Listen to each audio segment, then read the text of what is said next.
Okay, this is part 2 of the solo from 4 and 6. We're going to do 2 sections today because the next part's quite small.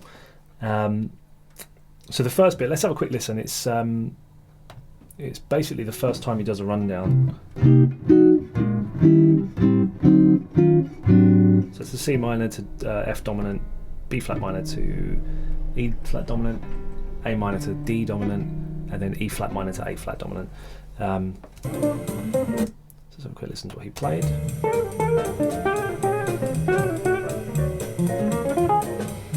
Okay, so this little idea, you can hear it kind of mirroring itself as it moves down, just like the chords do, copying the same movement. Firstly from a tone, down from C to B flat, and then a semitone down to A. And we're going to copy that with this little lick. And we're going to just move that down in the same movement, with a slight variation on the last one. So we're getting a little trill on the B string, 10, 11 to 10. So it's a hammer on pull off to the G on the 12. We'll do that twice, and then we're going to overlap to get the D on the 12. Okay. Move it down 2 frets. Use the same fingering. The last one, move it down 1 fret. Drop the D string 1 more fret. Okay, so it's not in line with the 3rd finger. It's actually back. Okay. So. And then the last bit, for the turnaround E flat to A flat, we get this nice little pentatonic idea. If you think of it as like B flat pentatonic minor shape, you know, it's a simple idea, but it sounds really nice over the top, ending on the A flat. Okay. So that's the first section. Really, really simple.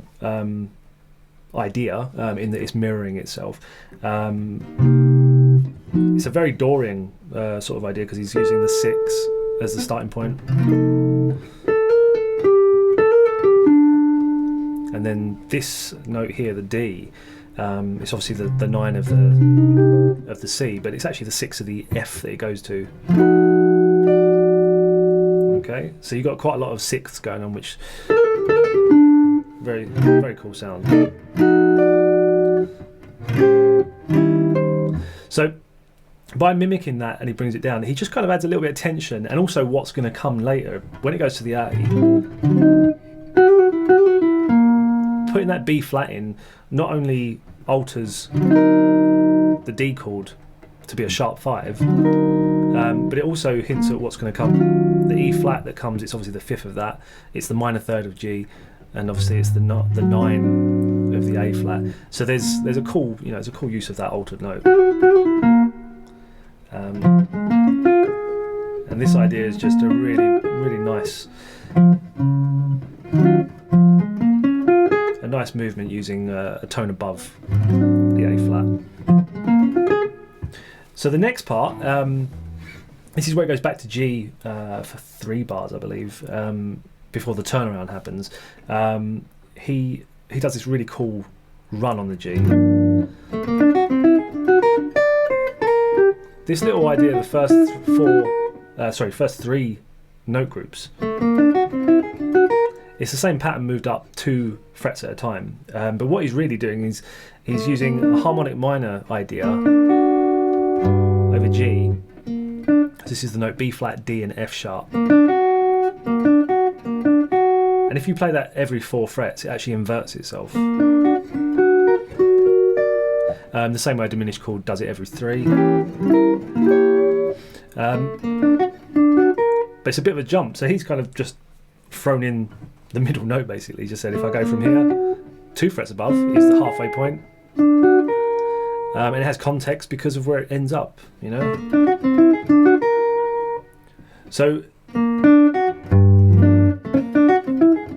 it's got a nice bit of tension, but then again we get this nice little turn. C minor to F dominant is the 4th bar, and he goes back into this pentatonic minor idea for G. And back to the first video, the same idea of using this semitone slide really kind of adds a bit of swing to it.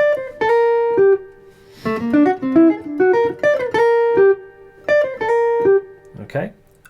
The next part, I'll just bring up a copy of the real book as well, so we can kind of see the chords that are happening. So we've just played over this section with the sort of harmonic minor idea over the first 3 bars and then the pentatonic idea, and then we end up down here with the B flat major 7, and then we've got this turnaround minor. It's a minor 2/5, so in G, altered 2, altered 5, and then back to the 1, and it does it again. So we get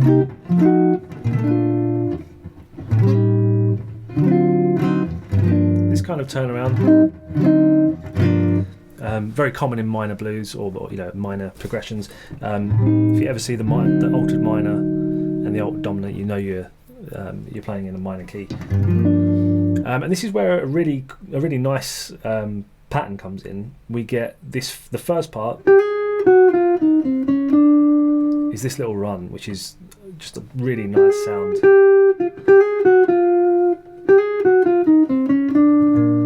You can see how that little climb, classic movement up to the major 3rd of B flat.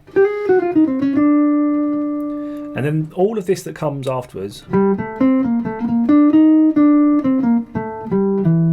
is all natural minor, but because natural minor for G. But because of the fact that the chords are playing an A minor 7 flat 5, we're getting this tension of a flat 9.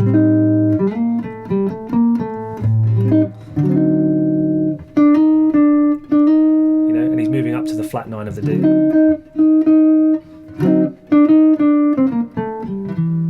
But my favourite part about that lick is that it's very, very natural minor, and then this last note, the 7 of the A string, gives us the note E, and that locks you straight back into the Dorian sound that we're getting over the G.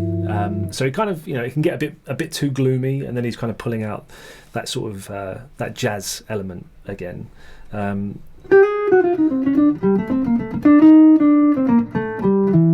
It really kind of hangs there really nicely. So that brings us to the end of the second part, and that's actually completed a full cycle of the solo. So the one chorus played through, and the next lesson we'll be looking at probably a run for the first line again.